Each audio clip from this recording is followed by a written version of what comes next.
যদি পুরুষরা সন্তান জন্ম দিত পৃথিবীতে যুদ্ধ থাকতো না, এমন তীব্র কিন্তু বাস্তবভিত্তিক মন্তব্য করলেন জাতীয় চলচ্চিত্র পুরস্কার জয়ী অভিনেত্রী রানী মুখার্জি। বলিউডে ৮ ঘন্টা কাজের দাবিকে ঘিরে যখন বিতর্ক তুঙ্গে, তখন নিজের অভিজ্ঞতা তুলে ধরে নারীদের মাতৃত্ব ও কাজের ভারসাম্যের বিষয়ে আলোচনায় আনলেন তিনি।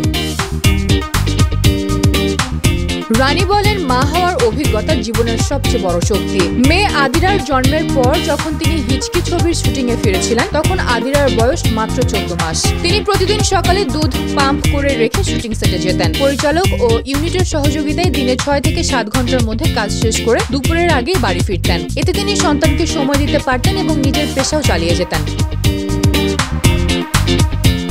তার মতে এই আলোচনাগুলো নতুন কিছু নয়। সব পেশায় সময় বেঁধে কাজ করা সম্ভব, তবে সেটা নির্ভর করে প্রযোজক ও পরিস্থিতির উপর। তিনি বলেন, কেউ কাউকে জোর করছে না, এটা একেবারেই পছন্দের ব্যাপার। প্রযোজক রাজি থাকলে ছবিটা করা যায়, না থাকলে নয়।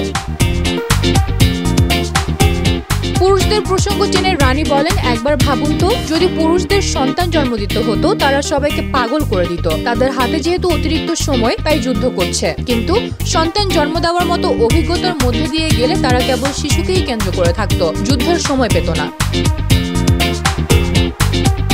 তিনি আরো যোগ করেন, মা হওয়ার অভিজ্ঞতা ঈশ্বরের সবচেয়ে কাছাকাছি আসার অনুভূতি, কারণ নারী নতুন জীবন সৃষ্টি করেন। এই প্রক্রিয়ায় নারী শারীরিক ও মানসিক পরিবর্তনের মধ্য দিয়ে যান, যা তাদের আরো শক্তিশালী করে তোলে। রানী গর্বের সঙ্গে বলেন, তিনি মেয়ে হয়ে খুশি এবং মা হওয়ার অভিজ্ঞতাকে জীবনের সেরা অর্জন বলে মনে করেন।